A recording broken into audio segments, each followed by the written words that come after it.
Bismillahirrahmanirrahim. Assalamualaikum warahmatullahi wabarakatuh. Perkenalkan, kami mahasiswa dari Program Studi Ekonomi Syariah Universitas Gunadarma. Kami dari kelompok 2 akan memaparkan terkait dengan analisis kinerja perbankan syariah, studi kasus pada Bank Muamalat Indonesia dan Bank Aceh Syariah periode 2016 sampai dengan 2018. Perkenalkan, nama saya Indah Royani sebagai ketua dari kelompok 2 dan rekan-rekan saya yaitu ada saudari Saya Meita Indrayani. Saya Rika Anissa. Saya Rizky Setiadi. Ya, langsung saja kalau begitu kita akan membahas terkait dengan analisis yang telah kami buat. Yang langsung akan dipaparkan oleh saudara Rizky Setiadi.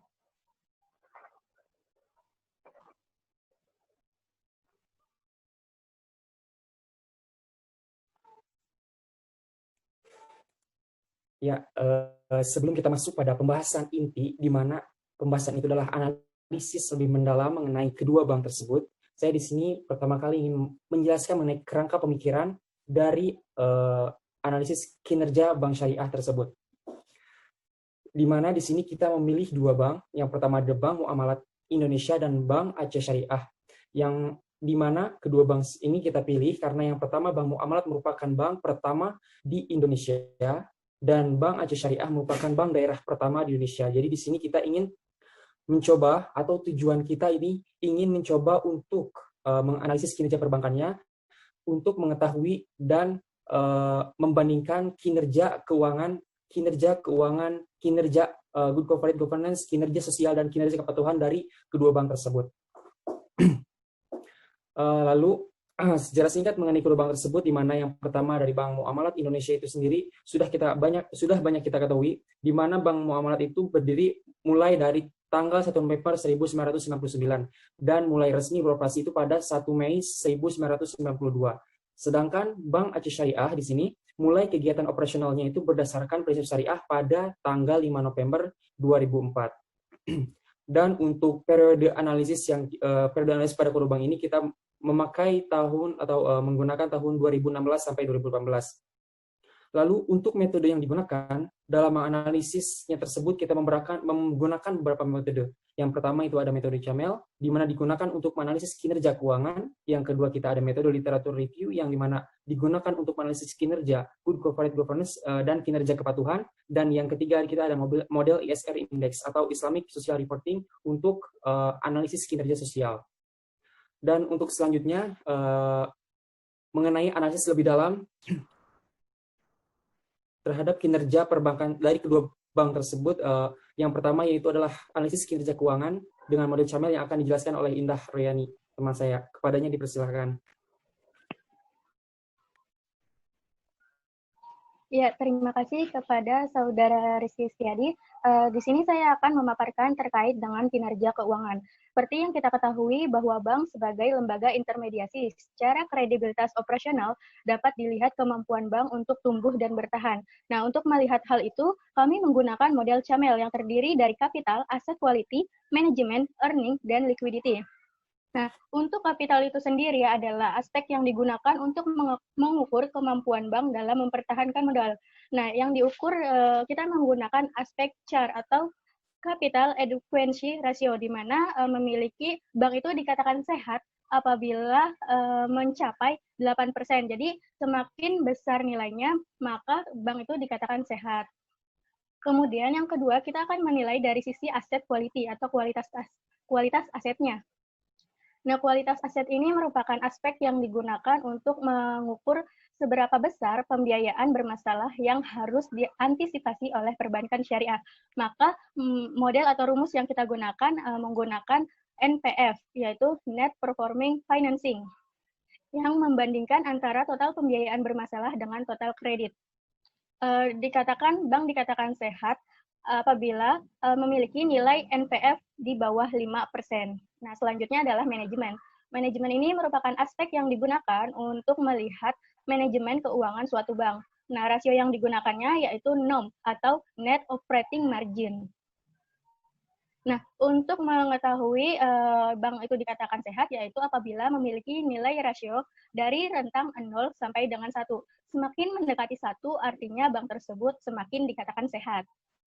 Kemudian ada earning atau profitabilitas. Adalah aspek yang digunakan untuk melihat kemampuan suatu bank dalam menciptakan laba. Maka rasio yang kita gunakan yaitu rasio BOPO atau Badan Operasional Terhadap Pendapatan Operasional, yang mana memiliki nilai rasio 92%. Kemudian yang terakhir adalah rasio likuiditas, yang adalah aspek yang digunakan untuk menilai seberapa mampu suatu bank membayar semua hutangnya. Nah, untuk rasio yang digunakan yaitu rasio FDR atau Financing to Deposit Ratio. Maka bank itu dikatakan sehat apabila mencapai range 85% sampai dengan 110%. Nah, di bawah ini adalah rasio yang didapat dari laporan keuangan kedua website, yaitu Bank Muamalat Indonesia dan Bank Aceh Syariah dari periode 2016 sampai dengan 2018. Next. Nah, setelah kita mengetahui nilai dari masing-masing rasio setiap tahunnya, maka kita mengambil rata-rata untuk mengetahui penilaian kinerja bank syariah itu sendiri. Nah, di sini chart dari Bank Muamalat yaitu sebesar 12,90% dan chart dari Bank Aceh Syariah itu sendiri 20,64%. Maka kedua bank tersebut dikatakan sehat karena memiliki nilai chart di atas 8%. Kemudian jika dilihat dari rasio NPF, NPF ini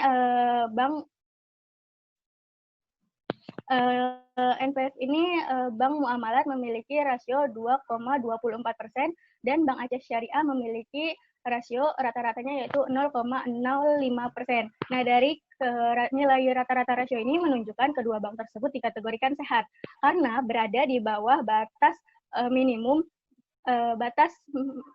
dari nilai yang telah ditetapkan, yaitu di bawah 5%. Kemudian, jika dilihat dari nilai NOM. Jika dilihat dari nilai NOM-nya, Bank Muamalat itu memiliki nilai 0,19% dan Bank Aceh Syariah memiliki nilai 0,11%. Nah, dapat dikategorikan bahwa kedua bank tersebut dinyatakan sehat karena berada di rentang 0 sampai dengan 1%. Kemudian untuk rasio BOPO. Rasio BOPO ini dari Bank Muamalat dikatakan tidak sehat. Sedangkan dalam Bank Aceh Syariah dikatakan sehat. Karena rata-rata atau batas maksimum dari rasio BOPO ini adalah 92%. Karena batas maksimumnya 92%. Karena Bank Aceh Syariah berada di bawah 92%, maka Bank Aceh Syariah dikatakan sehat dan Bank Muamalat dikatakan tidak sehat karena melebihi dari 92%. Nah, selanjutnya untuk FDR. FDR itu sendiri dari Bank Muamalat yaitu sebesar 84,24%, sedangkan Bank Aceh Syariah yaitu 75,34%. Nah, seperti yang kita ketahui bahwa bank itu dikatakan sehat apabila berada di rentang nilai 85 sampai 110%. Namun kedua bank tersebut tidak memenuhi nilai atau batasan yang telah ditetapkan. Maka dikategorikan kedua bank tersebut dinyatakan tidak sehat. Nah, di bawah adalah rasio atau grafik dari rata-rata yang telah ditetapkan antara Bank Muamalat dan Bank Aceh Syariah. Di sini Bank Muamalat itu berwarna hijau dan Bank Aceh Syariah ini berwarna biru. Jika disimpulkan bahwa antara Bank Muamalat dan Bank Aceh Syariah ini kinerja keuangannya lebih bagus Bank Aceh Syariah, karena Bank Aceh Syariah itu dari 5 rasio dinyatakan sehat adalah 4, sedangkan untuk Bank Muamalat itu sendiri hanya dinyatakan 3 yang sehat. Mungkin selanjutnya akan dipaparkan oleh rekan saya, Rika Anissa. Baik, terima kasih Saudari Indaroyani. Selanjutnya saya akan membahas mengenai analisis Good Corporate Governance. Pertama membahas mengenai GCG pada sisi Bank Muamalat Indonesia. Yang pertama dari sisi keterbukaan atau transparansi, yaitu Bank Muamalat Indonesia ini dan segenap jajaran manajemen selalu berupaya untuk menjamin adanya keterbukaan dalam penyampaian informasi material dan relevan serta keterbukaan dalam melaksanakan proses pengambilan keputusan keputusan. Dan mengenai Bank Muamalat Indonesia itu sendiri sangat mudah diakses oleh stakeholder sesuai dengan haknya. Jadi Bank Muamalat Indonesia ini sangat transparan terkhusus informasinya. Selanjutnya, dari sisi akuntabilitas, manajemen Bank Muamalat Indonesia harus dapat mempertanggungjawabkan kinerjanya secara transparan dan wajar. Untuk itu, bisnis dari Bank Muamalat Indonesia ini harus dikelola secara benar, terukur, dan sesuai dengan kepentingan pelaku bisnis, dan tetap memperhitungkan kepentingan para pemangku kepentingan itu sendiri. Nah, selanjutnya, next. Nah, dari sisi keprofesionalannya, Bank Muamalat Indonesia ini dan seluruh jajaran manajemen menjamin bahwa Bank Muamalat Indonesia ini dikelola secara profesional tanpa adanya benturan kepentingan dan dapat menghindari pengaruh atau tekanan dari pihak manapun atau independen yang tidak sesuai dengan peraturan perundang-undangan yang berlaku dan prinsip-prinsip korporasi yang sehat. Selanjutnya, kewajaran dan kesetaraan. Nah, Bank Muamalat Indonesia ini sangat menerapkan prinsip kewajaran yang diimplementasikan sebagai keadilan dan kesetaraan di dalam memenuhi hak-hak stakeholder yang timbul berdasarkan perjanjian dan peraturan perundang-undangan yang berlaku. Kemudian kepedulian.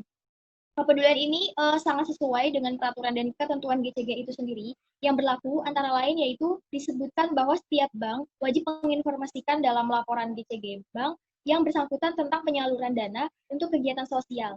Pelaksanaan Corporate Social Responsibility atau yang sering kita dengar yaitu CSR merupakan tanggung jawab sosial Bank Muamalat Indonesia kepada masyarakat. Dilakukan dengan bekerja sama dengan Baitul Mal Muamalat atau BMM agar penyalurannya nanti dapat tepat sasaran dan tepat tujuan. Kemudian next. Nah, di sini bisa kita lihat pernyataan tata kelola Bank Muamalat Indonesia itu terdapat 8 poin. Nah, diantaranya mengevaluasi dan mengkinikan kebijakan dan prosedur secara berkala. Kemudian, direksi secara berkesinambungan telah melakukan upaya-upaya dalam memperbaiki kinerja bank dengan memperhatikan aspek kehati-hatian dan tata kelola kerja yang baik. Kemudian, penyempurnaan struktur organisasi. Kemudian, secara berkesinambungan melakukan pelatihan dan sertifikasi kepada pejabat dan pegawai. Kemudian, membangun budaya kepatuhan atau compliance culture. Kemudian melakukan sosialisasi kode etik perusahaan dan corporate culture, serta setiap karyawan diwajibkan untuk membuat persetujuan secara elektronik, surat pernyataan kepatuhan, pelaksanaan GCG, dan deklarasi anti fraud secara berkala. Kemudian yang terakhir, DPS atau Dewan Pengawas Syariah, serta Compliance Syariah melakukan pengawalan terhadap penerbitan produk dan aktivitas. Hal ini agar sesuai dengan aspek syariah termasuk melakukan uji dalam memastikan kepatuhan syariah di unit bisnis.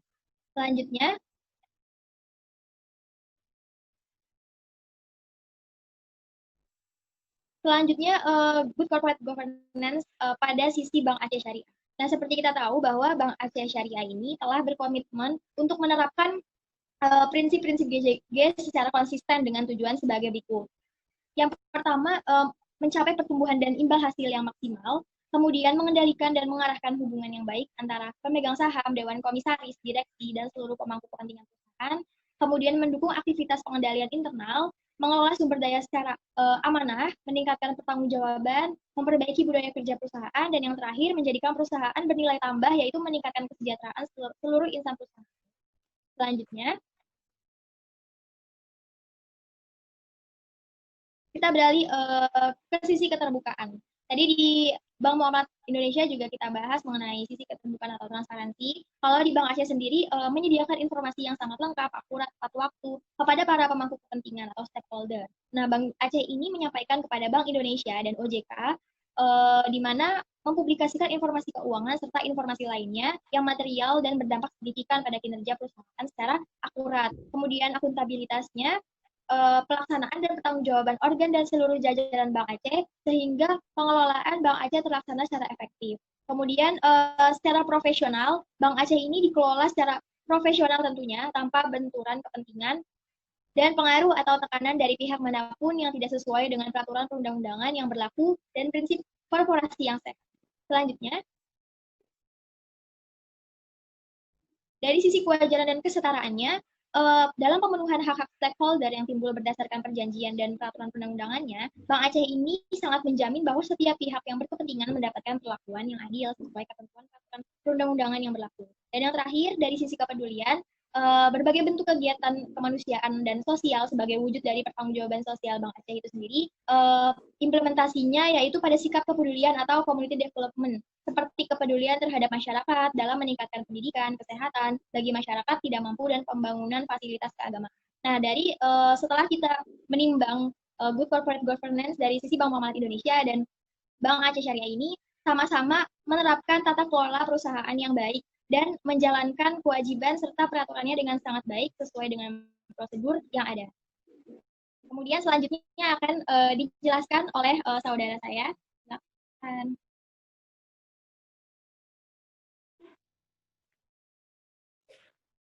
Oke, untuk selanjutnya yaitu kinerja kepatuhan syariah. Jika kita dengar dan kita simak dari penjelasan kedua materi mengenai analisis keuangan dan analisis GCG tersebut, kita dapat lihat sekilas bahwasannya kedua bank tersebut, yaitu Bank Muamalat Indonesia dan Bank Aceh Syariah, kurang lebih sudah menjalankan kepatuhan syariahnya, di mana di sini juga tercantumkan dalam Peraturan Bank Indonesia nomor 13 bagian 2 PBI 2011 mengenai pelaksanaan fungsi kepatuhan bank umum. Nah, lalu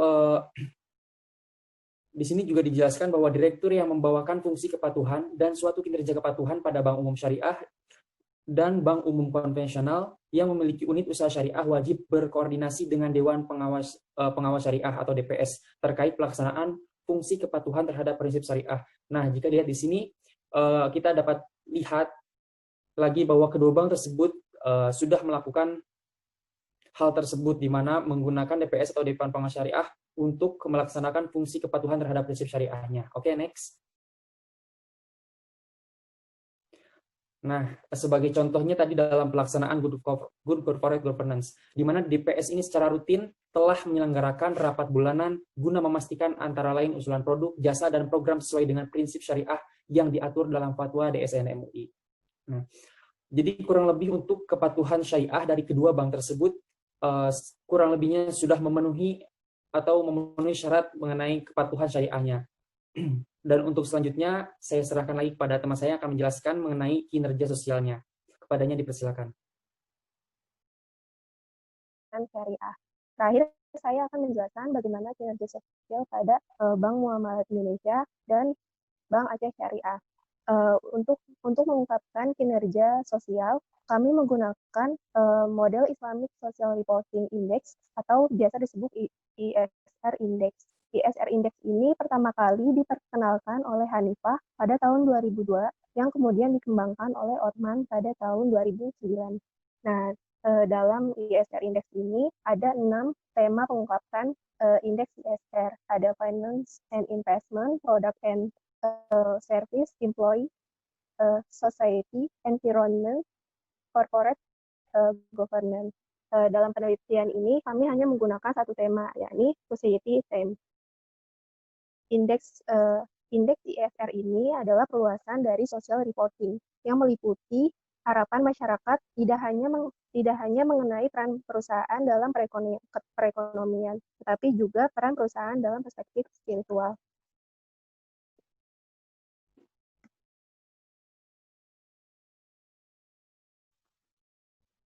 Kenapa kami hanya menggunakan satu tema? Karena pada dasarnya kami ingin fokus pada tema sosial atau tema masyarakat ini. Pada hakikatnya, kelompok hidup sosial merupakan indikator yang erat kaitannya dengan pelaksanaan tanggung jawab sosial perusahaan. Atau dengan kata lain, tema ini merupakan tema inti dari aktivitas sosial suatu perusahaan. Nah, analisis data dilakukan dengan memberikan tanda checklist pada setiap item yang mengungkapkan aktivitas sosial pada laporan keuangan bank syariah. Jika terdapat satu item yang diungkapkan, maka akan mendapatkan skor 1, dan jika tidak, maka mendapatkan skor 0. Untuk menghitung total dari ISR Index, diperoleh rumus jumlah item pengungkapkan dibagi dengan jumlah item maksimumnya. Nah, gimana sih kita menilai apakah kinerja sosial bank tersebut sudah bagus atau belum? Itu kita menggunakan predikat tingkat pengungkapan kinerja sosial. Dari mulai sangat informatif sampai tidak informatif dengan nilai indeks sebagai berikut. Dan ini merupakan hasil dari tingkat pengungkapan pengungkapan kinerja sosial Bank Muamalat Indonesia pada tahun 2016 sampai 2018. Bisa kita lihat pada tahun 2016 Bank Muamalat Indonesia hanya memperoleh skor 8, kemudian 9, dan kemudian 8, dan kemudian 9 pada 2018. Bank Muamalat Indonesia tidak mengungkapkan wakaf pada tahun 2016. Kemudian, secara 3 tahun berturut-turut, Bank Muamalat Indonesia tidak mengungkapkan pemberdayaan kerja pada lulusan sekolah atau kuliah. Sedangkan ini adalah tingkat pengungkapan kinerja sosial Bank Aceh Syariah pada tahun 2016 sampai 2018. Bisa kita lihat pada tahun 2016, 2017, dan 2018 secara berturut-turut total skor yang diperoleh oleh Bank Aceh Syariah adalah 9, 10, dan 9 dari total skor 10. Pada tahun 2017, Bank Aceh Syariah dengan sempurna memperoleh total skor 10. Dengan ini, Bank Aceh Syariah telah melaksanakan semua kinerja sosial yang terdapat pada item ini. Jika dilihat dari nilai indeks ISR pada tahun 2016 sampai 2018, Bank Muamalat Indonesia mengalami peningkatan kemudian stabil pada nilai tersebut, yakni pada tahun 2016 memperoleh nilai indeks sebesar 80%, kemudian naik ke 90% pada tahun 2017, dan tetap pada nilai 90% pada tahun 2018. Sedangkan Bank Aceh Syariah memperoleh nilai 90% pada tahun 2016, kemudian naik pada nilai 100% pada tahun 2017, dan sangat disayangkan mengalami penurunan pada tahun 2012 pada tahun 2018 dengan nilai 90%. Jika dilihat dari nilai rata-rata indeks ISR pada 3 tahun tersebut, Bank Muamalat Indonesia memperoleh nilai 87%. Sedangkan Bank Aceh Syariah memperoleh 93%. Dari nilai rata-rata indeks tersebut, telah kita ketahui bahwa Bank Aceh Syariah dinilai lebih unggul dibandingkan Bank Muamalat Indonesia. Namun, hal tersebut tidak membuat Bank Muamalat Indonesia jelek gitu, atau kurang baik dari sisi kinerja sosialnya. Nah, ini merupakan predikat tingkat pengungkapan kinerja sosial dari kedua bank tersebut. Bank Muamalat Indonesia memperoleh predikat informatif pada tahun 2016, kemudian memperoleh predikat sangat informatif pada tahun 2017 sampai 2018. Sedangkan Bank Aceh Syariah memperoleh predikat sangat informatif pada ketiga tahun tersebut. Jadi dapat disimpulkan bahwa dalam kinerja sosial, Bank Aceh Syariah dinilai lebih unggul dibandingkan dengan Bank Muamalat Indonesia. Sekian pemaparan kami tentang kinerja sosial. Saya kembalikan kepada rekan saya, Indah Roya. Ya, terima kasih kepada rekan-rekan saya yang sudah memaparkan hasil analisisnya. Nah, kemudian kami mengambil kesimpulan berdasarkan kinerja keuangan dari hasil penelitian menggunakan model Camel ini menunjukkan bahwa Bank Aceh Syariah lebih unggul daripada Bank Muamalat Indonesia. Sedangkan jika kita lihat dari kinerja Good Corporate Governance dan kepatuhan syariah menunjukkan bahwa kedua bank tersebut telah melakukan penerapan GCG yang cukup baik dan menerapkan aspek-aspek yang sesuai dengan syariah Islam. Kemudian jika dilihat dari kinerja sosial menggunakan analisis dengan model Islamic Social Reporting atau ISR Index menunjukkan bahwa Bank Aceh Syariah merupakan perbankan yang memiliki tingkat pengungkapan kinerja sosial lebih baik dibandingkan Bank Muamalat Indonesia. Sehingga dapat ditarik garis besar antara Bank Muamalat Indonesia dan Bank Aceh Syariah ini dari hasil analisis yang telah kita lakukan ini menunjukkan bahwa Bank Aceh Syariah lebih unggul dari sisi kinerja keuangan maupun dari sisi kinerja sosialnya. Sedangkan untuk sisi GCG maupun kepatuhan sosialnya, mereka kedua bank tersebut seimbang. Mungkin itu saja yang dapat kami sampaikan dari hasil analisis yang telah kami lakukan. Jazakumullah khairan kepada para pembaca yang telah menyaksikan pemaparan dari materi kami. Wassalamualaikum warahmatullahi wabarakatuh.